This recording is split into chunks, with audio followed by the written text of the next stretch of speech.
da kyau shine samu ba manoman dankali su samu takin dankali, manoman masara su samu takin masara, manoman shinkafa su samu takin shinkafa, manoman doya su samu takin doya. Amma ba haka bane a kasuwanmu.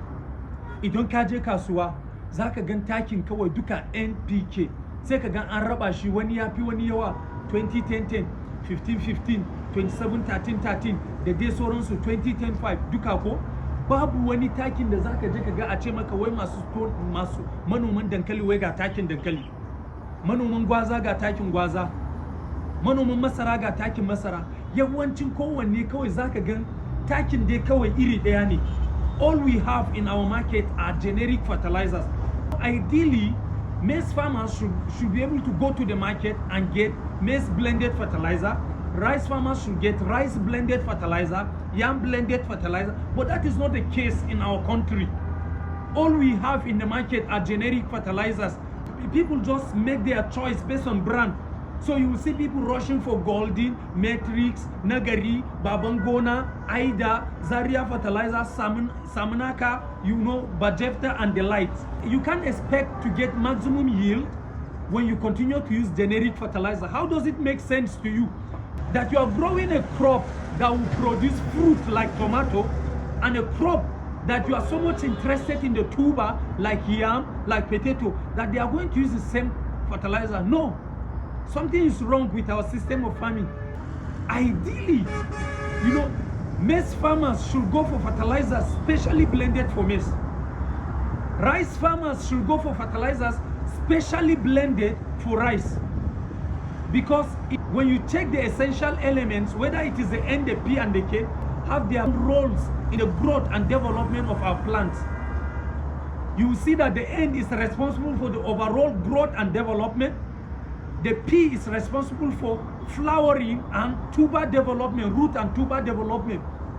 And the K is responsible for the health of our crop, flowery development. Recently, I'm beginning to see some specially blended fertilizers in the market. You check the back of every seed, whether it is hybrid or OPV, you will discover that, they will give you the expected yield. They may tell you maybe it's 9 tons per hectare, that is 90 bags. At the end of the season, you should be able to get 90 bags in a hectare.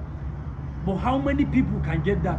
Let me tell you, you can't get that 90 hectare when you continue to use generic fertilizer. And I tell you, we can make it. But of course, we need to change some certain things. Feed your crops with what your crop required. So, there are crop-specific fertilizers. I don't want to mention the name so that it won't be as if I want to market a specific product. But whenever you lay your hand on such fertilizers, can I tell you, you won't look at the price. You will always go for it because that is the best. Because you will see the result. You don't need anybody to preach to you about crop-specific fertilizers. And the truth of it is that you have been cultivating a particular field for a number of years. Some for 20, 30, 40, 50 years. You've exhausted every element in the soil. So you can't be able to succeed without applying fertilizer. Fertilizer is important in the life of every farmer. Kawai za a ce wai kawai wai kana noman dankali da mai noman tomato, wani da nashi fruits da yake nima a sama, wani da nashi yana haya kasa, wai taki iri daya za su yi amfani da shi. Abin ya muku daidai? Kun ji ya making sense? So ko ina kawai sai ka ga mutane sun je kasuwa, kowa na neman brand kawai, sai ka je yana neman wannan kamfanin ne ya fi kyau. A'a, abin ba kamfani bane ai, sinadaran da suna ciki ne. Kowa ya je yana neman wai wannan kamfanin ya fi, ka je ka siya mun 15-15 wannan, ka siya mun 20-10 wannan. A'a, daga 15-15 ne bai saka ya daidai ba, ko ba ku gane ba. So dole ne mu manoma mu gane da cewa kowane abin da kake yana shukawa ya kamata yana da takin kansa. Ana gane da cewa kwanakin nan ina dan wayan su research, ina dan interacting da mutane, sai na gane da cewa a kwanan nan an fara shigar su takin masara kasuwa, shinkafa kasuwa, dankali a kasuwa da dai sauransu. Idan baka san da zaka samu ba, please ka dan drop mun comment ko ka bani tambayan ka comment. Idan ka mun private message ko zai wuyan replying. Private message sun fara yin yawa.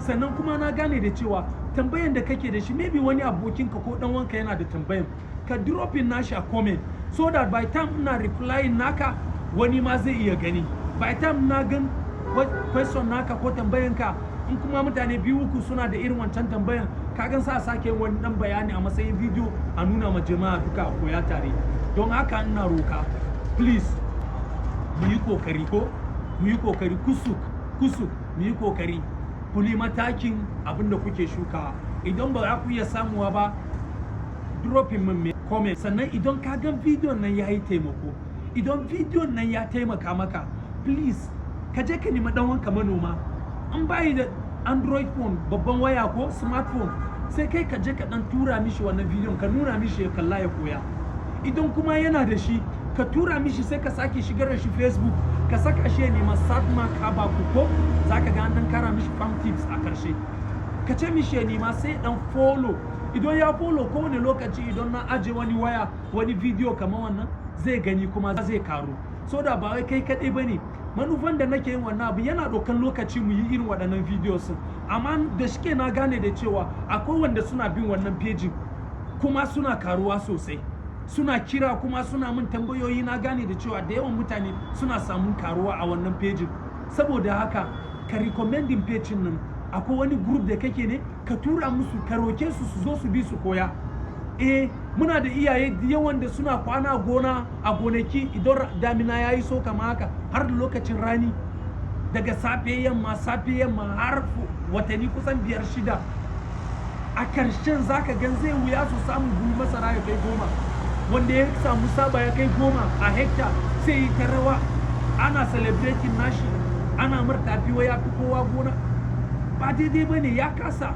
a hekta daya misali filin ball zaka ya samu buhu 100 ba tasuniya ba amma sai kun bi ka'idodin noma ko na zamani akwai good agricultural and adaptable practices da ya kamata mu bi please I'm begging you stick close to this page recommend this page to people around you can I tell you the truth it used to cost a lot to produce videos like this yes but because of the importance attached to it I can't afford to see my people suffering and I have the knowledge then I keep quiet with it please share this knowledge with people around you I know that most of you watching this video are not farmers but you are privileged to have smartphones and data so why can't you share this video with people around you there are a lot of people around you struggling spending their entire time working in the farm from morning till evening throughout the rainy season they are working in the farm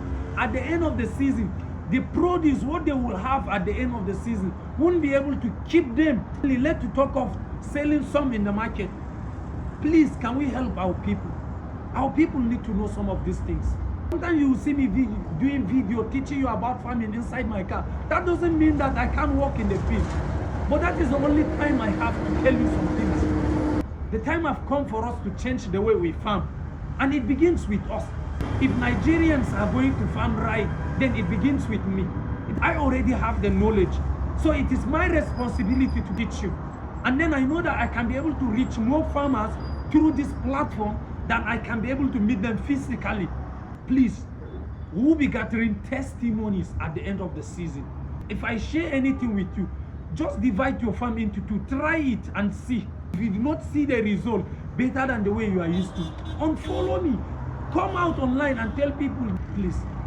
let's do our best to help people around us thank you and see you in my next video